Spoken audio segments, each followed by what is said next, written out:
तो hello everyone, कैसे हो आप सभी लोग। आशा करता हूँ सभी ठीक होंगे। दोस्तों, मेरा नाम है Sumit Thakur and I am your English educator. और आज हम करने वाले हैं डे नंबर 12 15 डेज प्लेज का। और आज का हमारा डे काफ़ी ज़्यादा इंपॉर्टेंट है क्योंकि ये बहुत डिमांडिंग था कि बच्चे कह रहे थे कि सर वोकैबलरी जो है वो प्रिपेयर नहीं हो पा रही है, तो वोकैबलरी से रिलेटेड आप हमारे को गाइड कर दो। And that is the reason I have come up with this video, and that is about the preparation of vocabulary section for your CVT English exam. तो देखो, सबसे पहली चीज वोकैबलरी जो है, अगर हम वोकैबलरी की बात करें तो वोकैबलरी में आ क्या रहा है ना। अगर मैं सिलेबस की बात करूं तो सिलेबस में है क्या वोकैबलरी की, अगर हम बात कर रहे हैं तो यहाँ पे लिखा हुआ है, एक तो लिखा हुआ है वोकैबलरी, ये अलग से लिखा हुआ है, और एक सिनोनिम्स और एंटोनिम्स अलग से लिखा हुआ है। पता नहीं इन लोगों ने इस तरीके से लिखा क्यों है ये, कि सिनोनिम्स और एंटोनिम्स अलग लिखा है और वोकैबलरी अलग लिखा है, क्योंकि सिनोनिम्स और एंटोनिम्स भी वोकैबलरी का ही पार्ट होते हैं, ठीक है। और अगर मैं इनको वोकैबलरी का पार्ट मान लेता हूँ तो हमारा एक टॉपिक हो गया सिनोनिम्स। सिनोनिम्स का मतलब सिमिलर वर्ड। इसमें क्या होता है, कोई क्वेश्चन आपको दे रखा है कि भाई ये वर्ड है, इसका सिमिलर वर्ड क्या होगा, चार ऑप्शंस दे देंगे कि भाई इनमें से कौन सा होगा।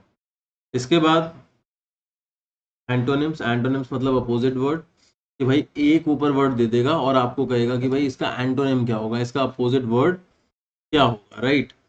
तीसरा तीसरा आ गया आपका one word substitution. One word substitution मतलब कि भाई कोई एक वर्ड है, उसकी एक लंबी चौड़ी एक्सप्लेनेशन है, हम और हमें एक्सप्लेनेशन दे रखी है और बोला जाएगा भाई इनमें से कौन सा वर्ड है, या फिर वर्ड दे दिया जाएगा और कहा जाएगा कि भाई इसकी एक्सप्लेनेशन क्या है, इसका पूरा एक कंप्लीट मीनिंग क्या है। इसके अलावा आ गया idioms and phrases. Idioms and phrases, idioms and phrases मतलब जो मुहावरे होते हैं, ठीक है, उनको ईडियम्स एंड फ्रेजेस कहते हैं। फिर इसके बाद आ गया आपका फ्रेजल वर्ब्स। फ्रेजल वर्ब्स के ऊपर मैंने एक वीडियो बनाई भी थी, इसमें मैंने फ्रेजल वर्ब को एक्सप्लेन किया था। फ्रेजल वर्ब बेसिकली कुछ वर्ब्स होती हैं जो प्रेपोजिशन के साथ फॉलो होती हैं। जब एक वर्ब के साथ कोई प्रेपोजिशन जुड़ जाती है तो उसका कंप्लीट मीनिंग जो है वो चेंज हो जाता है। तो सिनोनिम्स है, एंटोनिम्स है, वन वर्ड सब्स्टिट्यूशन है, ईडियम्स एंड फ्रेजेस है, और फ्रेजल वर्ब्स है। तो ये सब चीज़ें हैं। अब रही बात ये वाला जो टॉपिक है, चूजिंग द करेक्ट वर्ड, तो इसमें ये हो सकता है कि कोई चार वर्ड दे रखे हैं और बोला जाए कि भाई इसमें से कौन सा करेक्ट है ना। तो करेक्ट स्पेलिंग को लेके कोई क्वेश्चन आ सकता है, तो ये यहाँ पे आएगा, ठीक है। तो अब ये हमारी पांचों की पांचों चीज़ें। अब देखो, इनको करने की अप्रोच क्या होनी चाहिए, मैं तुम्हें वो समझाना चाहता हूँ। जैसे कि फॉर एग्जाम्पल मैं अगर इस वाले टॉपिक की बात करूँ जो कि है रीडिंग कॉम्प्रहेंशन, तो मैंने रिसेंटली जो लास्ट वाली वीडियो निकाली थी वो रीडिंग कॉम्प्रहेंशन को लेके ही निकाली थी, जिसके अंदर मैंने ये बताया था कि ये प्रैक्टिस बेस्ड होता है। ये क्या होता है, प्रैक्टिस बेस्ड होता है। हालांकि इसको करने की एक अप्रोच होती है, अगर आपको पता है तो आप उसको फॉलो करो और प्रैक्टिस करो। जितना ज़्यादा प्रैक्टिस करोगे उतना ज़्यादा कॉम्प्रहेंशन को लेके क्लैरिटी आएगी, क्योंकि ये ओवरनाइट नहीं हो सकता। वर्बल एबिलिटी सेक्शन की बात करें तो ये कॉन्सेप्चुअल बेस्ड होता है। मतलब जितनी भी चीज़ें हैं, जितने भी टॉपिक्स मैंने आपको वर्बल एबिलिटी में कराए हैं ग्रामर के, सारे कॉन्सेप्चुअल बेस्ड है। कॉन्सेप्ट समझ आ गया तो कोई भी क्वेश्चन जो है वो आसानी से कर सकते हो, ठीक है। तो ये वाला जो पार्ट है कॉन्सेप्चुअल बेस्ड वाला, इसमें आप 100% मार्क्स स्कोर कर सकते हो, ठीक है। ये प्रैक्टिस बेस्ड है, लेकिन अगेन मैं ये कहूँगा कि कॉन्सेप्चुअल बेस्ड के कंपैरिजन में इसमें कम ही कर सकते हो। इसके बाद ये भी आपका प्रैक्टिस बेस्ड है, जैसे रीअरेंजमेंट ऑफ पार्ट्स हो गया, पैरा जंबल, इसका भी मैंने आपको ट्रिक समझाया था कैसे होता है ना। तो ये भी आपका प्रैक्टिस बेस्ड ही है, ठीक है। लेकिन अगर हम बात करते हैं इसकी, ये जो चीज़ें होती हैं, ये सारी की सारी चीज़ें लर्निंग बेस्ड होती हैं। क्या होती हैं, लर्निंग बेस्ड होती हैं। लर्निंग बेस्ड मतलब आपको लर्न करनी पड़ेंगी चीज़ें, है ना। यहाँ कॉन्सेप्चुअल बेस्ड चीज़ें निकल के नहीं आएंगी, लर्निंग बेस्ड निकल के आएंगी। तो लर्निंग पे जो चीज़ बेस्ड होगी वहाँ पे, अब ये आपके ऊपर है। अगर आपने लर्न कर रखा है, उसमें से आ गया तो आपको पूरे पूरे मार्क्स मिल जाएंगे। उसमें से नहीं आया तो थोड़ा बहुत तुक्का लगाओगे, है ना, कि किसी वर्ड का मीनिंग पता है, किसी का नहीं पता है। लेकिन एक बात समझो, अगर मान लो सिनोनिम आया और ऊपर की तरफ एक वर्ड दे रखा है कि भाई इसका सिनोनिम नीचे चारों में से क्या है, तो हो सकता है चार में से आपको किसी का मीनिंग पता हो, लेकिन ऊपर ही अगर मीनिंग नहीं पता होगा जिसका पूछा गया है कि भाई इस वर्ड का सिनोनिम क्या होगा, तो फिर क्या कर लोगे, कुछ क्या क्या उखाड़ लोगे, है ना। तो कहने का मतलब ये हुआ कि इट इज़ वेरी इंपॉर्टेंट कि हमें वर्ड्स के बारे में बताओ। अब भाई वर्ड्स तो इतने सारे हैं, इतने सारे वर्ड्स के बारे में मुझे कैसे पता चलेगा। मैं आप लोगों को अभी ये दिखाना चाहता हूँ कि पिछली बार जो हमारा पेपर आया CUET का, उसमें कितने क्वेश्चंस आए हैं, ठीक है, जो कि वोकैबुलरी बेस्ड आए हैं और किस किस तरीके के आए हैं, चलो वो देख लेते हैं। ये सारे के सारे अनसीन पैसेज के क्वेश्चंस हैं। इसके बाद आगे बढ़ते जाते हैं बढ़ते जाते हैं। वोकैबुलरी बेस्ड क्वेश्चंस कितने आए हैं? 3 पैसेजेस आए हैं। कितने पैसेज आए हैं? 3 पैसेज आए हैं। और ये पैसेज ही चले जा रहे हैं, देखो अब ये आ गया। यहाँ पे आया है एनालॉगी दिखाने के लिए आया है ना, तो ये वोकैबुलरी बेस्ड तो नहीं है, मतलब वर्ड मीनिंग ऑब्वियसली पता होना चाहिए। एनालॉगी क्या होता है ये मैं अलग से एक वीडियो बना दूंगा, समझा दूंगा। फिर ये भी एनालॉगी हो गया, ये भी एनालॉगी हो गया, सेम। ये रीअरेंजमेंट का क्वेश्चन, रीअरेंजमेंट का क्वेश्चन, रीअरेंजमेंट, रीअरेंजमेंट। अब ये वोकैबुलरी बेस्ड आया, देखो सिमिलर वर्ड नरिश, मतलब बड़ा इजी सा वर्ड दिया है नरिश, राइट। तो नरिश का सिनोनिम क्या है? नर्चर होता है ना, नरिश करना, ग्रो करना। फिर हमें क्या दिया है? अगेन सिमिलर दिया है, लिस्टलेस। लिस्टलेस का मतलब होता है जो बिल्कुल ध्यान ना दे, है ना।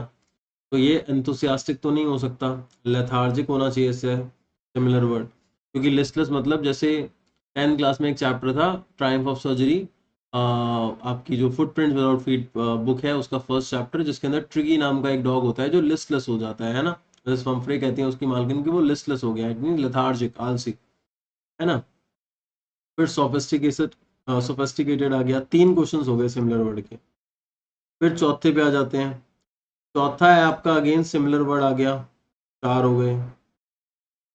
अब यहाँ पे जो दिया है करेक्टली स्पेल्ड वर्ड, मतलब चूजिंग द करेक्ट वर्ड वाला जो क्वेश्चन है वो दिया है, तो ये भी वोकैबुलरी का ही पार्ट मान लेते हैं। 5, 6, 7, 8। और टू स्मेल अ रैट, ये आपका ईडियम आ गया। 9, है ना, ये भी आ गया। 10, 11, 12, 13, 14, 15, 16, 17, 18, 19, 18।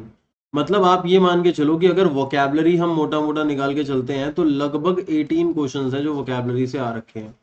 लेकिन एक बात समझो कि जो क्वेश्चंस आ रखे हैं ना वो कोई बड़ी चीज नहीं है। जैसे सबको पता है कि फियर ऑफ वाटर जो होता है वो हाइड्रोफोबिया ही होता है। तो रिकरिंग एवरी 10 ईयर्स, तो इसके अंदर क्या आ जाएगा? सेंटिनियल, ठीक है।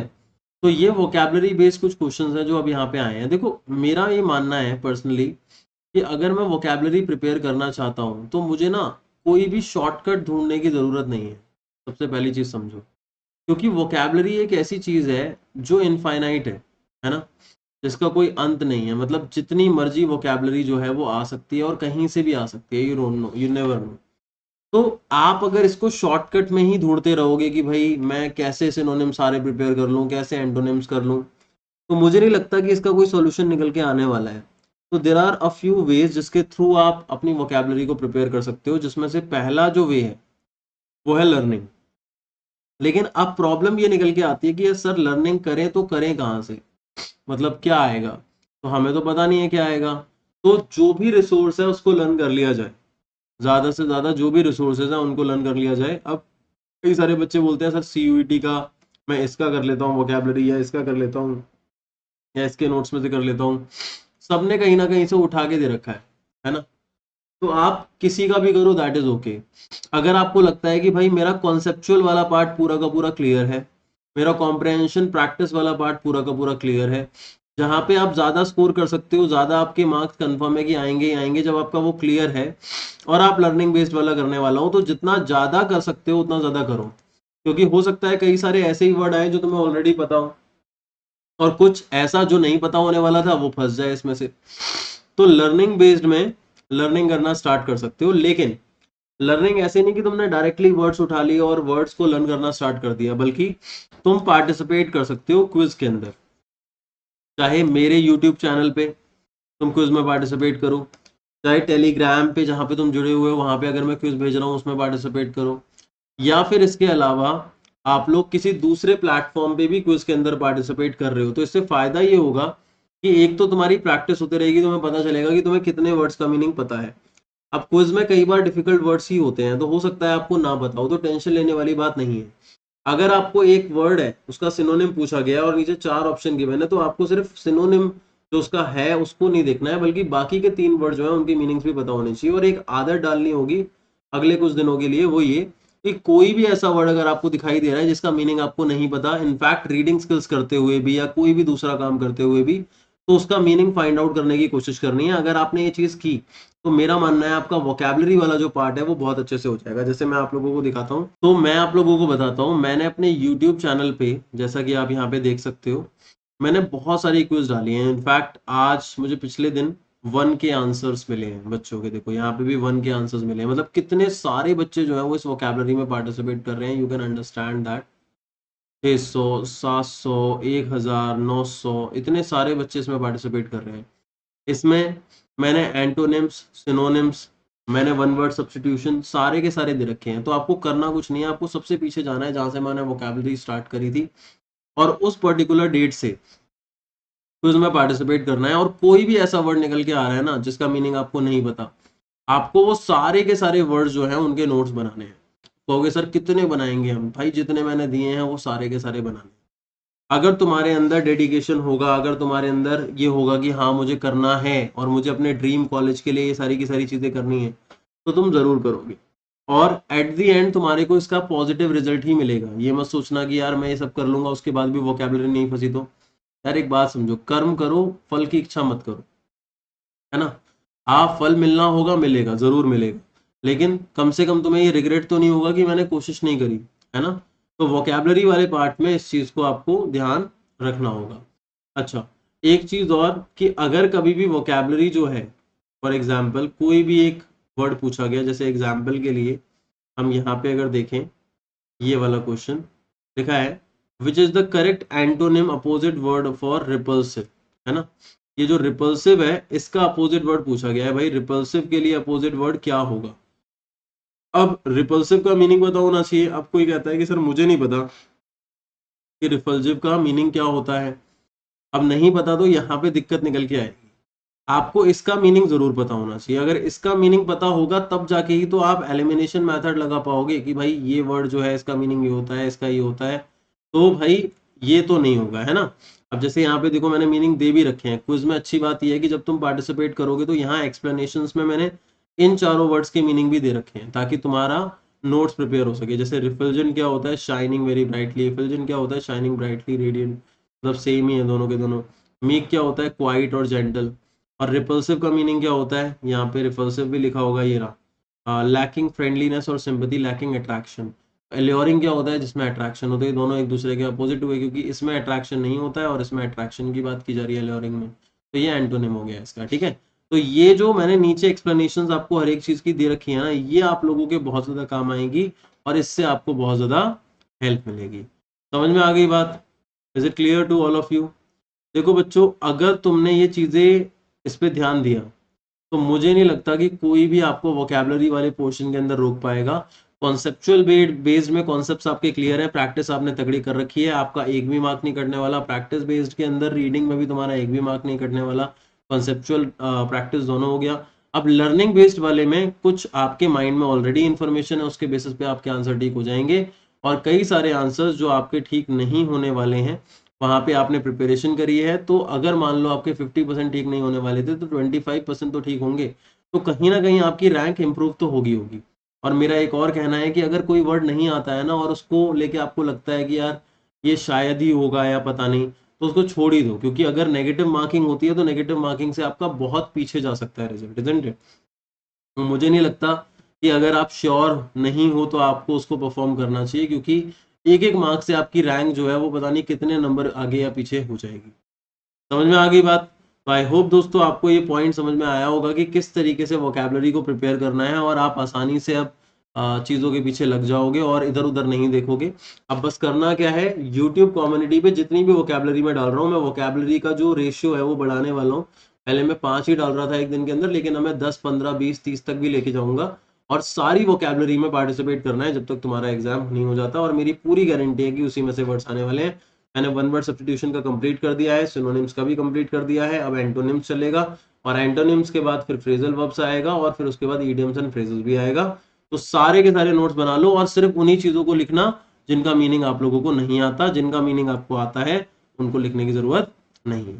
तो आशा करता हूं दोस्तों आपको चीजें समझ में आ गई होंगी। अगर चैनल पे नए हैं तो चैनल को सब्सक्राइब कर लीजिए। 15 डेज प्लेस चल रहा है, इसके थ्रू आप अपना पूरा सिलेबस कंप्लीट कर पाएंगे। बाकी मिलेंगे अपने एक और सेशन में, तब तक के लिए bye bye, take care, thank you so much for being here, lots of love and support. जय हिंद, जय भारत।